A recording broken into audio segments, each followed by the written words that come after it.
हम लोग गए हैं पिछले 4 हफ्तों से, हम लोगों को नहीं मिलने दे रहे। और पुलिस जब, मेरा ख्याल है उनको ये भी इजाज़त दी हुई है कि आप जो मर्जी इनके साथ करें। तो मेरा ख्याल है ये जुल्म की इंतहा को पहुंच चुके हैं। क्या पाकिस्तान एक बार फिर अपने ही इतिहास की तरफ लौट रहा है? इमरान खान की मौत की अफवाहें, परिवार से मुलाकात पर रोक और दूसरी तरफ 46 साल पहले जुल्फिकार अली भुट्टो के साथ हुई वही कहानी। क्यों ये पैटर्न इतना मिलता जुलता है और इसका मतलब पाकिस्तान के लिए क्या है? अफगानिस्तान के एक अखबार ने दावा किया कि जेल में बंद इमरान खान की हत्या हो चुकी है। जेल प्रशासन ने इसे नकार दिया, लेकिन शक खत्म नहीं हुआ, क्योंकि इमरान की बहनों को 21 दिनों से लगातार उनसे मिलने नहीं दिया गया। उनके परिजनों को उनका चेहरा तक देखने की अनुमति नहीं दी जा रही। और यही कहानी लगभग शब्दशः 1979 में भी लिखी गई थी, जब पाकिस्तान के लोकप्रिय नेता जुल्फिकार अली भुट्टो को रावलपिंडी की जेल में अचानक फांसी दे दी गई थी। 2 प्रधानमंत्री और 2 बार सेना से टकराव। जुल्फिकार अली भुट्टो और इमरान खान दोनों की शुरुआत सेना के साथ हुई।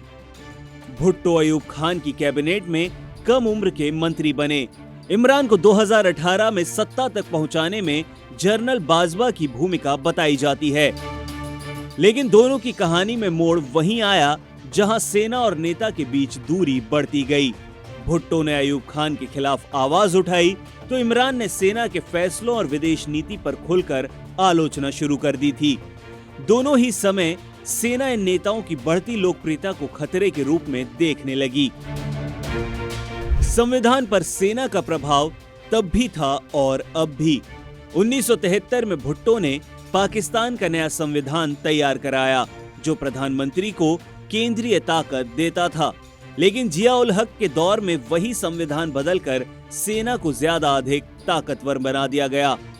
आज 2025 में आसिम मुनीर भी वही कर रहा है।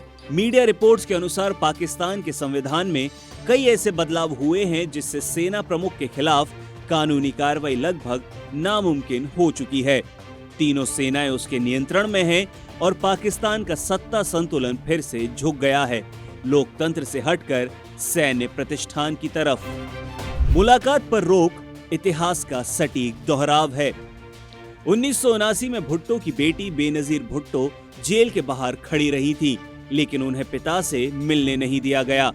आज इमरान की बहनें बिल्कुल उसी तरह जेल के बाहर इंतजार कर रही हैं और कुछ ही दिन पहले पुलिस ने उन्हें धक्का दिया, ठीक वैसे ही जैसे बेनजीर भुट्टो को दिया गया था। गौर से अगर देखा जाए तो ये समानताएं सिर्फ संयोग नहीं लगती। गिरफ्तारी, आरोप और राजनीतिक बदले का भी आरोप। भुट्टो पर एक राजनीतिक हत्या की साजिश रचने का आरोप लगा और उन्हें रात के 2 बजे फांसी दे दी गई।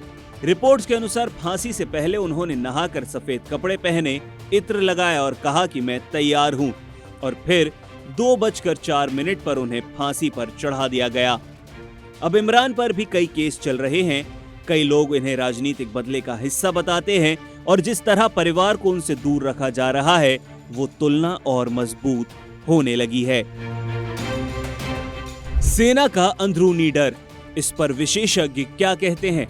पाकिस्तान की सेना जब अपनी ताकत दिखाना शुरू करती है तो कई विश्लेषकों के अनुसार ये अक्सर आंतरिक अस्थिरता का संकेत होता है, यानी अंदर कुछ ऐसा है जो सेना को डरा रहा है, चाहे वो राजनीतिक असंतोष हो, आर्थिक संकट हो या सार्वजनिक समर्थन का झुकाव किसी एक नेता की तरफ।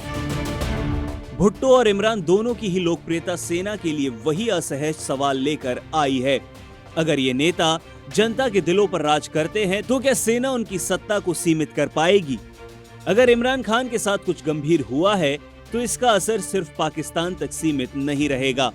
भुट्टो की फांसी के बाद पाकिस्तान दशकों तक राजनीतिक अनिश्चितता में फंसा रहा और आज आर्थिक संकट, आतंकवाद और अंतर्राष्ट्रीय दबाव के बीच ऐसी किसी घटना का असर पूरे दक्षिण एशिया में महसूस किया जाएगा। पाकिस्तान के सामने आज एक अहम सवाल खड़ा है, क्या ये 1979 की पुनरावृत्ति है या फिर एक नया अध्याय जिसकी दिशा अभी तक तय नहीं है?